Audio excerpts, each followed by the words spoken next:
In with David Cloninger from the Gamecocks beat writer down for the state. David, thanks for joining us this morning on CBS Sports Radio. So what's going on here? Well, guys, I think, we're all still kind of processing exactly what happened. Sitting at the house last night, catching up with the wife and everything, and all of a sudden a text hits my phone that Steve Spurrier is retiring. And I thought it was a joke, like, oh, yeah, funny, ha-ha, you got me. But then I started checking, and, yeah, it's true.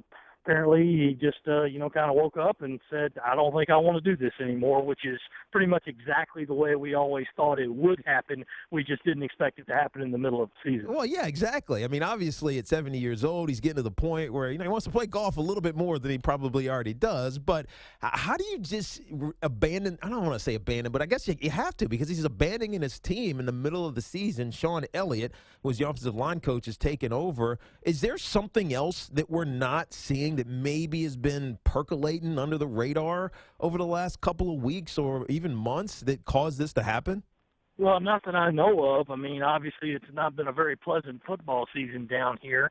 And I really thought that when he said those things in the summer that, he thought that they could have a good season and a good team. He was probably just thinking, I've always done it before, and didn't realize that there were a lot of problems and personnel on this team, and that it just wasn't going to be very feasible. So I don't think that there's any outside issues. Of course, he's going to speak to us in a couple of hours, but from everything I know, it's just he decided he doesn't want to be around anymore. Yeah, and for him to leave in the middle of the season, it really does put a very tarnishing stamp on what's been a legendary career. David Cloninger, beat writer for the state down there in South Carolina.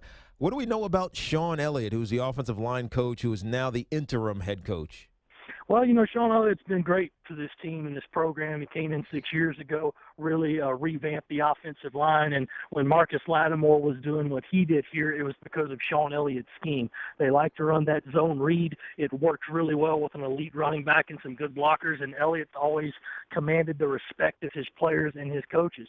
Watching him on game day to get his kids ready, you see him bulldozing into them and being crazy and really amped up. Sean Elliott is a football guy, and I think this team will play for him.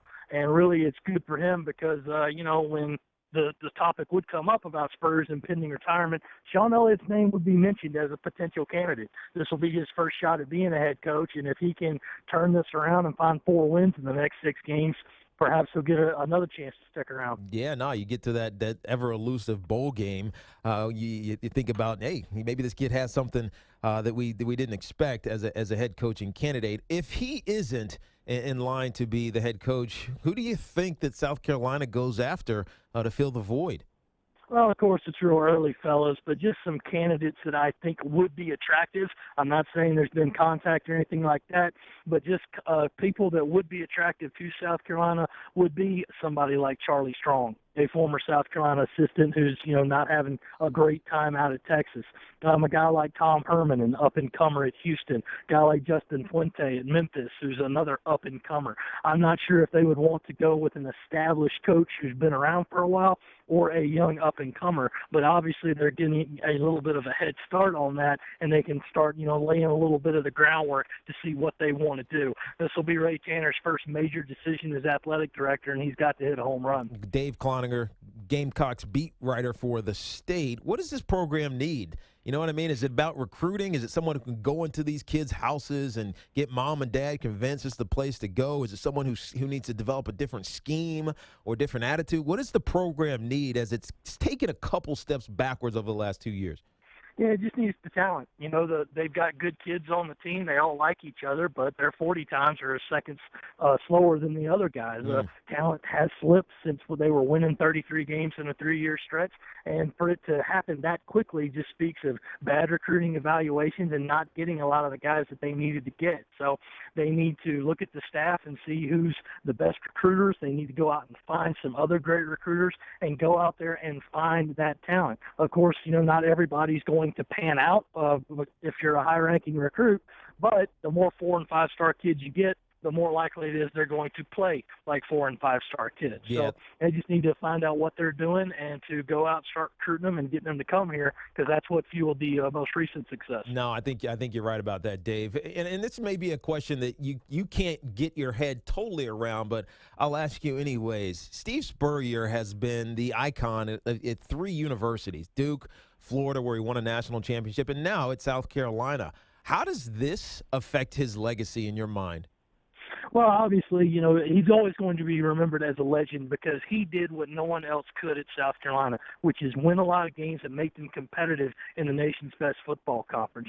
He had top 10 finishes. He had double-digit win seasons. He beat a lot of highly ranked teams. And, of course, around here, he beat his arch rival 6 times in 10 tries. So he's always going to be a legend here. The ending is not going to change his overall perception. The problem is that with all this so fresh in our minds, a lot of people are thinking South Carolina deserved a little bit better than to be given up on in midstream. Yeah, no, that's one thing that you can't change. Now, Steve Spurrier was known for a lot of the kind of crazy things that he used to say.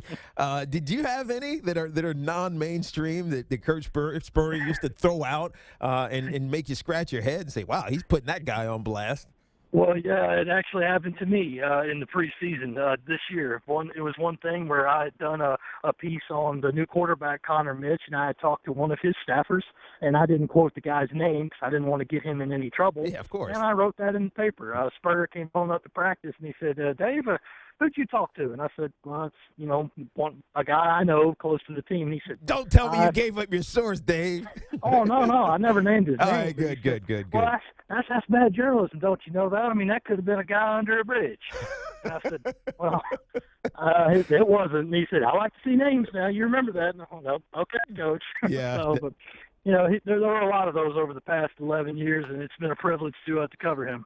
Yeah, I can imagine. And last question, Dave, before I let you go, Dave Cloninger from the Gamecocks beat writer of the State. What's going to be your lasting image of Coach Spurrier as the head coach of obviously South Carolina, but really just what he's meant to college football and as a whole over the last 26 years? Well, I think the thing that always stood out to me was that smirk he always had. It wasn't a smile. It was just a kind of that side of the mouth smirk that he had, like saying, I know how good I am. And I'll never forget that one when they clinched their 2010 SEC East title at Florida, and he knew the Gatorade bath was coming. That smirk after the water got off of him, he kind of shrugged his shoulders to get the last few ice cubes off, and his quarterback hugged him. That's probably the one I'll always remember. Yeah. The team carrying him out of the stadium that he had made so famous with a title for the other team. That was quite a moment. Yeah, no, I bet it was. Dave, I appreciate you joining me this morning, and hopefully you get some more insight on what actually is going down with Steve Spurrier, other than he just wants to go play some more golf. Thank you for joining us, Dave. Not a problem, Mike. Thanks for having me.